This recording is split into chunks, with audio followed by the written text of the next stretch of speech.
This interview should never have happened. If you're listening to this right now, know that many would say it's dangerous, that it's crazy, that it's impossible. Maybe by the time this video ends, you'll never see me the same way again. But even so, I need to speak up. I need to say what no one dares to say in public, what nearly destroyed my own sanity. What happens when you cross over to the other side and come back? Maybe, in the end, you'll choose to forget. Or perhaps, like me, you'll never be able to sleep peacefully again. But if you've made it this far, it's because something in you is also craving forbidden answers. Before I continue, I ask you, if this search means something to you, if somehow you feel that this video might touch someone, please like it now, comment on how this opening made you feel, and subscribe. What I'm about to reveal must break the silence, and only together can we do that.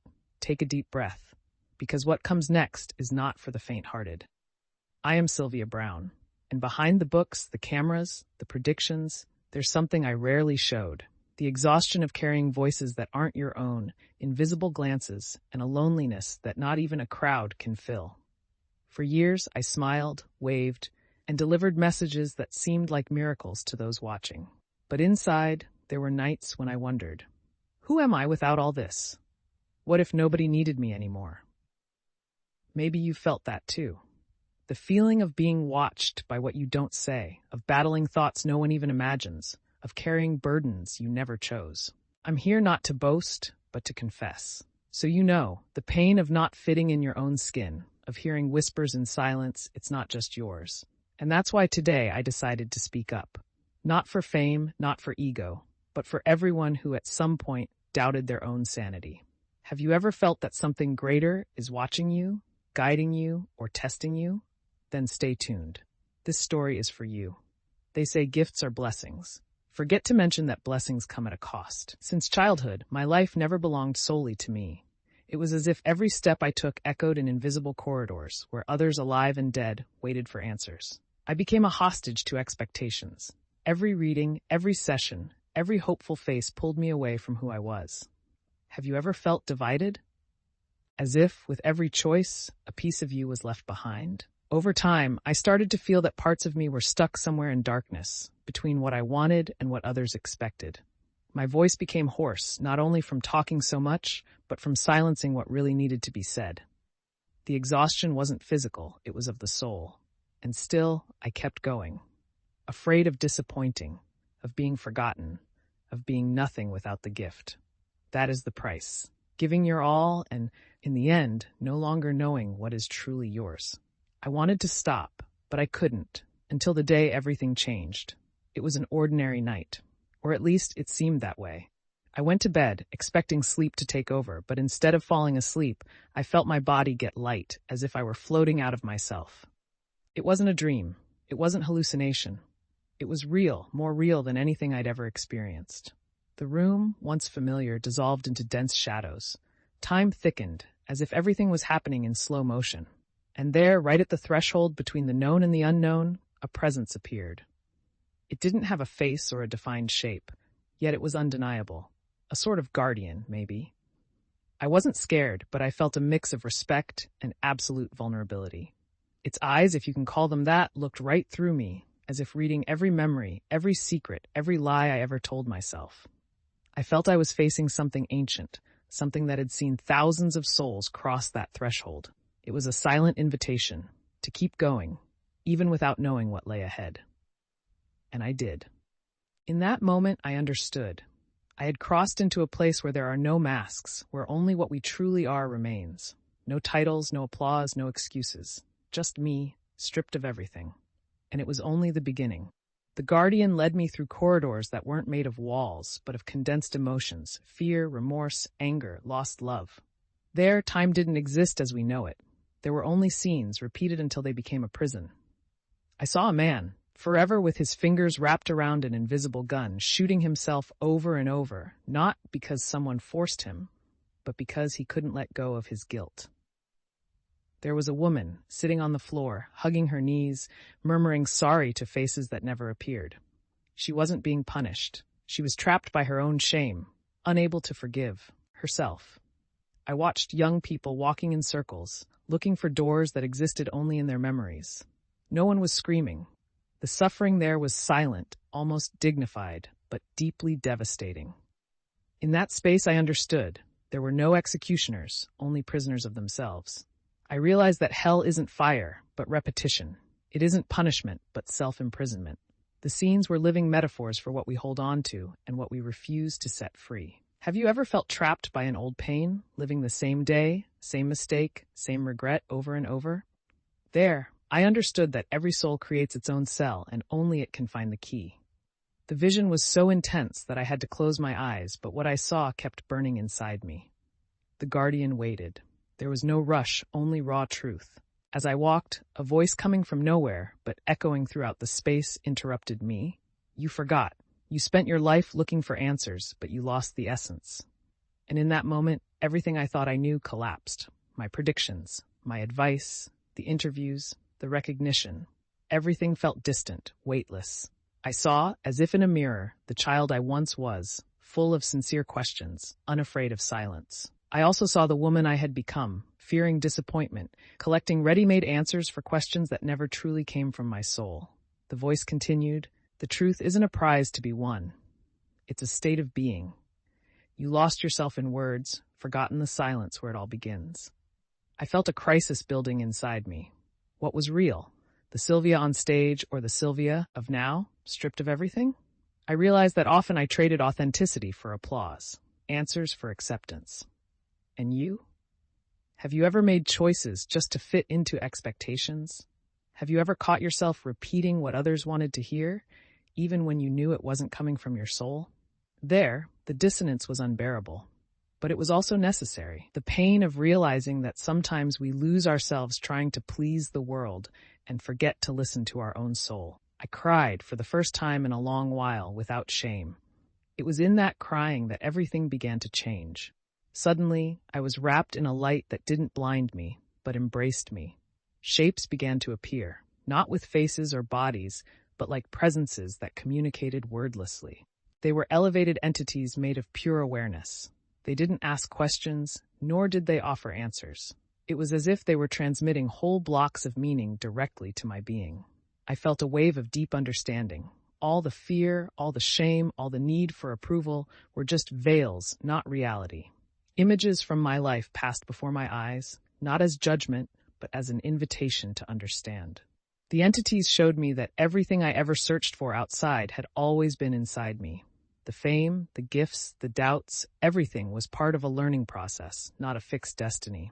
I cried again, not from pain, but from an almost unbearable relief. It was as if I finally remembered a long-forgotten secret. Our essence is love, not fear. Certainty isn't found in answers, but in the ability to remain silent in the face of the unknown. The past doesn't have to be a prison. It can be a bridge. The entities wrapped me in compassion that's hard to describe. And in that embrace without touch, I understood that true spiritual evolution isn't about predicting the future, but about embracing the present without masks. It was in that moment that everything took on a new meaning. When that light began to fade, a different kind of silence set in. It wasn't the absence of sound, but the presence of understanding. Everything I, Sylvia, had spent my life trying to explain, the beyond, destiny, punishment, paradise, now seemed so small compared to the simplicity of the truth shown to me. The soul isn't your role, your profession, or your achievements. You are not your titles, nor your failures, nor the expectations of others. What some call hell doesn't exist as a place, but as a state. It is born when we refuse to forgive ourselves, when we let guilt and fear become part of us. There is no punishment, only consequences. There are no judges waiting for your mistake, only you, facing the most honest mirror in the universe, your own conscience. Everyone, without exception, comes back. It doesn't matter how long it takes or how many detours or falls there are. The greatest obstacle isn't our mistakes, but fear. Fear of not being enough, fear of being rejected, fear of facing ourselves without excuses. Fear is the thickest veil, and at the same time the most illusory. And here's the paradox. Everything we long for on the outside, acceptance, love, redemption only, begins to blossom when we have the courage to look inward, even when it hurts. My biggest lesson wasn't about the dead, but about the living. Each of us is just trying to find our way back home, to ourselves.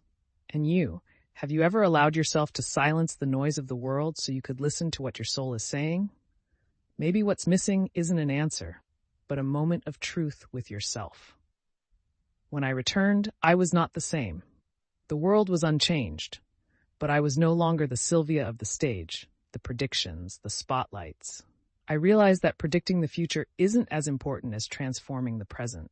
My mission was no longer to impress, but to embrace. With each consultation, I started listening more and talking less. I traded the show for genuine presence. Many were surprised. Some were grateful, others disappointed. I saw tears of relief, but also of frustration. Some wanted easy answers, and when they realized I no longer offered them, they walked away. But others stayed. And in those quiet encounters, I realized the power of non-judgmental listening, of a hug without haste, of an honest word. The transformation wasn't only mine. I saw people allow themselves to feel, to confess fears, to let go of old guilt. My voice, once heavy with expectations, became lighter. I discovered that the greatest prediction you can give someone is you can change at any moment as long as you have the courage to face yourself without masks. The true gift isn't seeing the future, but illuminating the present, and that no one can ever take from you. If this story touched something in you, if it awakened questions or brought relief, don't keep it to yourself. Like this video, share it with someone who needs to hear it, and write in the comments, what fear are you ready to let go of today? Together, we can turn silence into healing and loneliness into belonging. Now, if you've made it this far, know that this video isn't just content. It's a confession. It's an invitation. No one goes through life without scars, without questions, without moments of darkness. But no one needs to go through it all alone. I discovered, the hard way, that silence can be a prison, but it can also be a bridge if we dare to share. That's why I ask you in the comments, where do you feel pain? What do you feel needs to be seen, heard, embraced? Subscribe to the channel to continue this journey of self-discovery and truth. Share this video with someone who, like me, has ever felt lost between two worlds. Here, there is no room for judgment, only for humanity. Remember, we're all travelers, trying to remember who we really are. Let this video be your starting point, not the end. Together, we can create a community where no one has to pretend to be strong all the time, where vulnerability is the soil for real growth. If you felt something, if you saw yourself in any part of my story, don't hide. Your voice might be the key to freeing another soul that thinks it's alone. I am Sylvia Browne, and now behind all the mystery, there's only one quest: for truth, for belonging, and for love. Thank you for listening to me. Thank you for being brave in a world that so often fears feeling. Until our next encounter, wherever it may be. I close my eyes now, and everything comes rushing back. The smell of the hospital sheet, the cold touch of metal on my skin, the pulse of silence when your breathing feels like it might fail. The thin line between life and death appears less like a wall and more like a veil, thin, transparent, but startlingly real. Many will say these are just ramblings of a tired mind. But if you've ever woken up in the middle of the night, feeling you're not alone, if you've ever felt that inexplicable chill, that longing for something you can't even name, then you understand. No matter what you believe, no matter if you've doubted everything, even me, what matters is the courage to ask, what if it's true? What if there's something beyond what the eyes can see? That's where everything starts to change. We are taught to fear the unknown, to silence our questions, to hide our tears. I was trained for that too.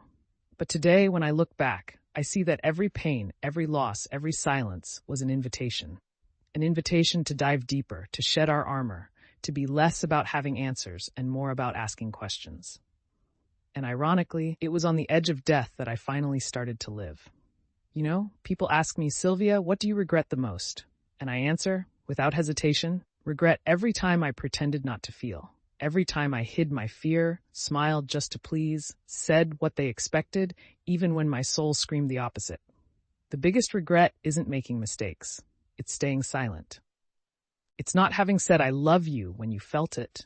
It's not having cried when it hurt. It's not having apologized when you were wrong. It's having waited too long to be who you really were. Do you feel that too? Life slipping through your fingers as you wait for the perfect moment to be true? The truth is, there is no perfect moment. There's only now.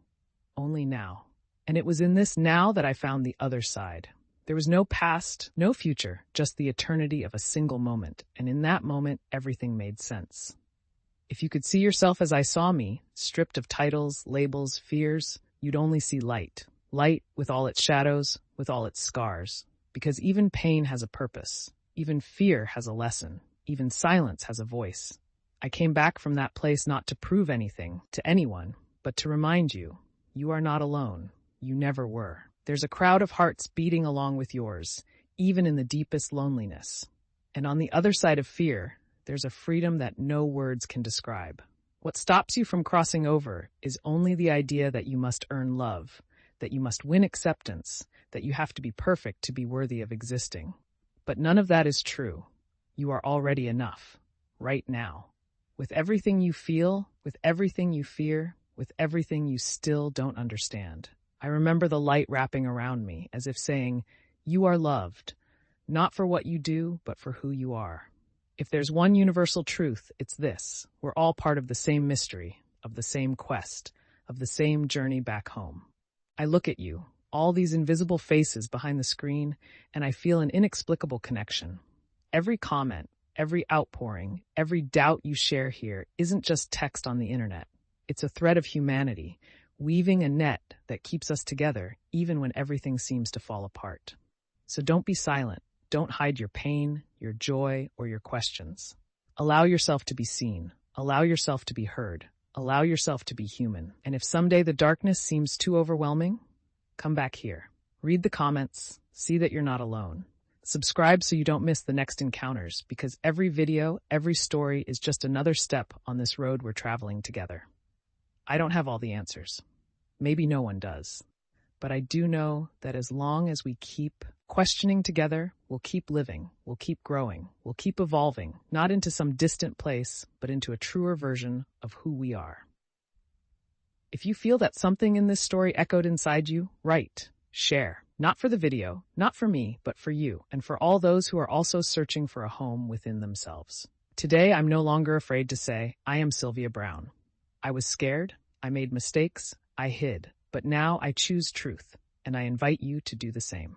Don't wait for a near-death experience to truly live. Life is now. Transformation is now. Love is now. Thank you for walking with me this far. Thank you for being brave. Thank you for being light even when everything seems dark. Subscribe to the channel and leave your like to access more stories like this. Until our next encounter, wherever it may be, whether in this world or beyond, know I'll be waiting with an open heart, ready to listen to your truth too.